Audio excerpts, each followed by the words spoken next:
Salut, salut les amis, comment est-ce que vous allez? À petit coup, nous tendons vers la fin du livre blanc de paille. Mes chers amis, après avoir fait toutes ces lectures, si vous m'avez suivi, j'ai fait plus de 10 vidéos sur le livre de paille. C'est ça la constitution de paille. Si vous cherchez des informations sur paille et que vous n'avez pas lu ou bien vous n'avez pas regardé les vidéos que nous avions faites, qui constitue le livre blanc de paille qui est, on dirait, le dictionnaire de paille. Tout ce qu'on est en train d'appliquer sur le terrain, toutes les informations dont nous cherchons se trouvent dans le livre de paille. Si nous avions une connaissance parfaite du livre de paille, n'allons plus chabouler de gauche et à droite. Alors aujourd'hui, nous allons continuer. Nous sommes presque à la fin. C'est l'avant-dernière vidéo sur le livre de paille. Si cette vidéo est la toute première vidéo que vous êtes en train de voir concernant les parties du livre de paille, je vous demanderai humblement d'aller sur ma page. Quand vous cliquez sur l'une de mes vidéos, vous allez voir que les autres vidéos devaient apparaître parce que je les mets toujours en playlist. Et quand vous jouez une vidéo, les autres vidéos devaient s'afficher à côté. Faites un effort pour regarder toutes ces vidéos. Aujourd'hui, nous allons comprendre ce qu'on appelle le réseau fermé. Donc, ce chapitre qui se trouve dans la feuille de route, sachez que le livre blanc de paille a 3 grands chapitres.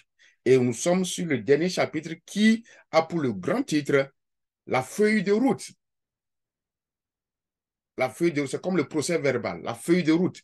Et aujourd'hui, nous sommes dans la partie qui nous dit, qui nous montre quelles sont les restrictions dans le domaine du réseau fermé.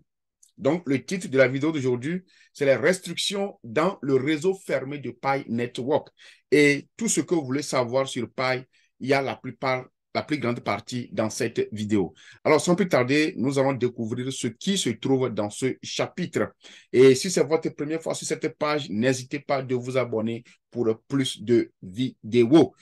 Je vais vous demander de rester jusqu'à la fin parce qu'il y a une surprise qui vous attend. Merci et allons-y à la découverte de ce chapitre aussi. Nous voici au niveau des restrictions dans le réseau fermé. Ce qui est fermé, nous-mêmes, nous savions quand la chose est fermée, c'est fermé. Il n'y a pas de porte. Il n'y a pas la porte de sortie. Nous allons faire la lecture. Alors que la transaction entre les applications Pi et les pionniers et les transactions pionniers à pionniers sont autorisées au sein du réseau Pi. Le réseau fermé aura en place les restrictions énumérées ci-dessous. Ces restrictions, à ce stade, aident à renforcer la nature fermée du réseau. Le premier point, il n'y aura pas de connectivité entre Pi et autres blockchains ou échanges cryptographiques. Dans le réseau fermé, il n'y a pas de communication entre notre Pi et les autres applications de crypto-monnaie. Le réseau principal n'est accessible que via les applications Pi Wallet et Pi sur le navigateur de Pi. Ça, c'est clair. Nous ne pouvons pas avoir accès à Pi que sur l'application de Pi. Le blockchain mainnet sera accessible à n'importe quel ordinateur sur Internet, mais uniquement via un pare-feu pour appliquer les règles ci-dessus.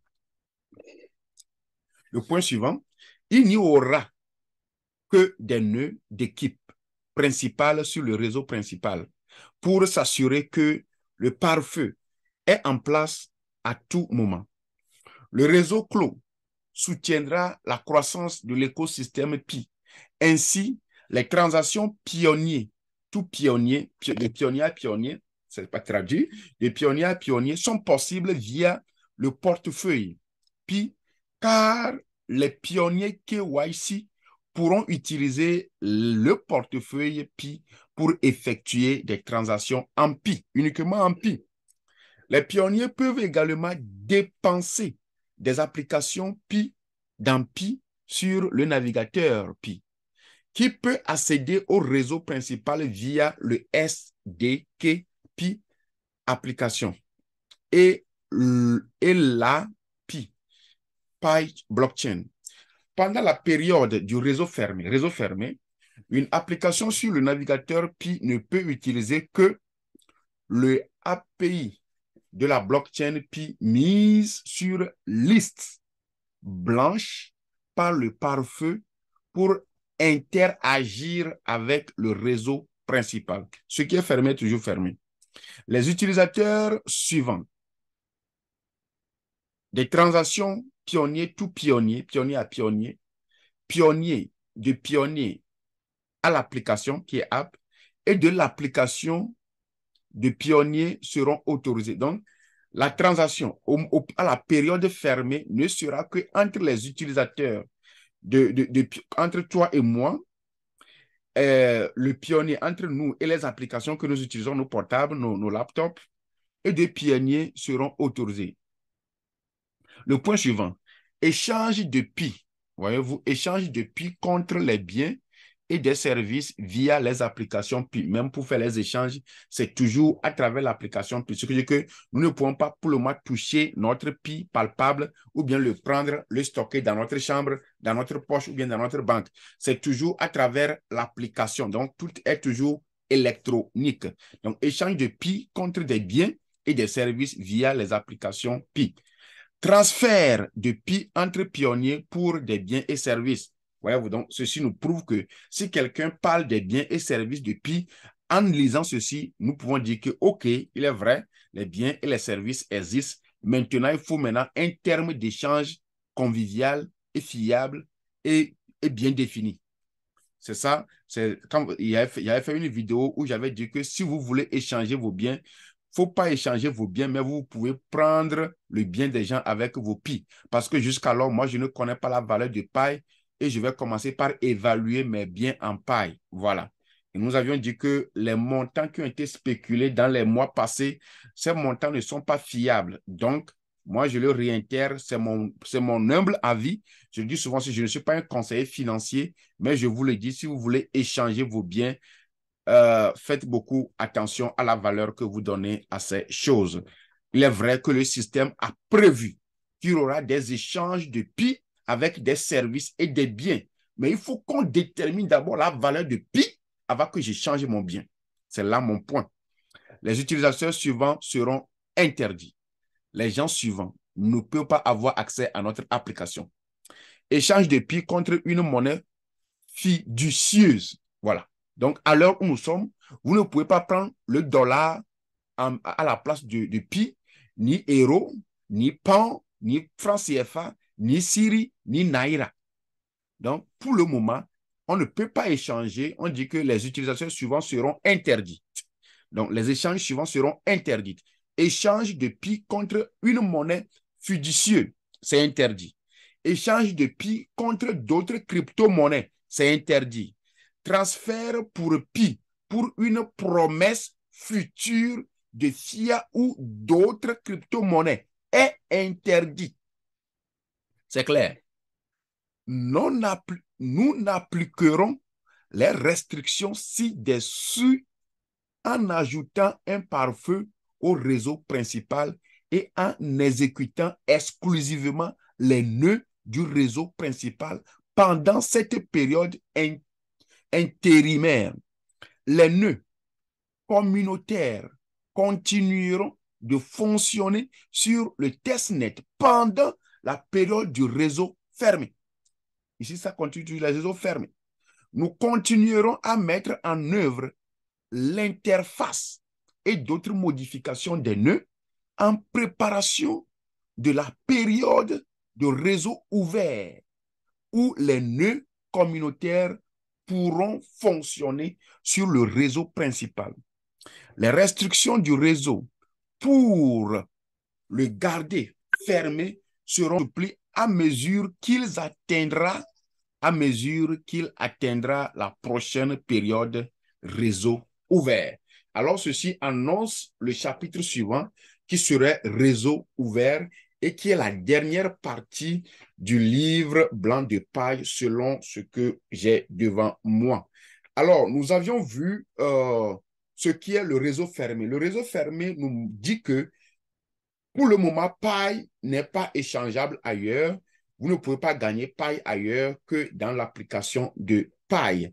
Et il y a aussi certaines personnes ou bien certaines activités qui sont interdites sur la plateforme. Vous ne pouvez pas échanger paille contre une autre monnaie. Vous ne pouvez pas échanger paille contre crypto-monnaie et vous ne pouvez pas aussi faire des promesses avec paille. Je vous convierai d'aller suivre les autres vidéos sur cette page. J'en ai fait beaucoup. Si vous avez aimé le travail que je suis en train de faire, il faut aimer la vidéo. Juste en aimant la vidéo et en commentant, ce sont des signes d'encouragement que vous me donnez. Et il y a les questions que les gens posent. J'essaie de répondre, de faire mon mieux en les répondant. Et si vous avez posé une question que je n'ai pas encore répondu, vous pouvez encore les reporter sur d'autres vidéos. Une fois que je les vois, je les répondrai. Et je voudrais aussi vous demander d'être un peu vigilant parce que sous certaines de mes vidéos, certaines personnes viennent avec des idées sociologiques. La seule personne copie un certain lien de message, de publicité, et il pousse en bas de la vidéo. Et quand vous le voyez, ce serait, j'avais vu quelque part 24, quelque part 8. Donc, ça, ce sont des scams. Je ne connais pas, je ne sais pas. Et quand vous les lisez, vous allez voir que ça n'a pas trait à ce que nous disons, mais il vient juste pour pousser des publicités en bas de la vidéo pour attirer le public. Donc, je ne suis pas auteur de ces informations qui sont postées en bas de certaines de mes vidéos. Si vous voyez une vidéo, une information qui ne tient pas dans la norme, dans le moral et dans l'éthique, il faut vraiment faire attention. Nous sommes sur les réseaux sociaux et tout est possible. Alors, je vais toujours nous demander de s'efforcer car le secret des forts, c'est l'effort.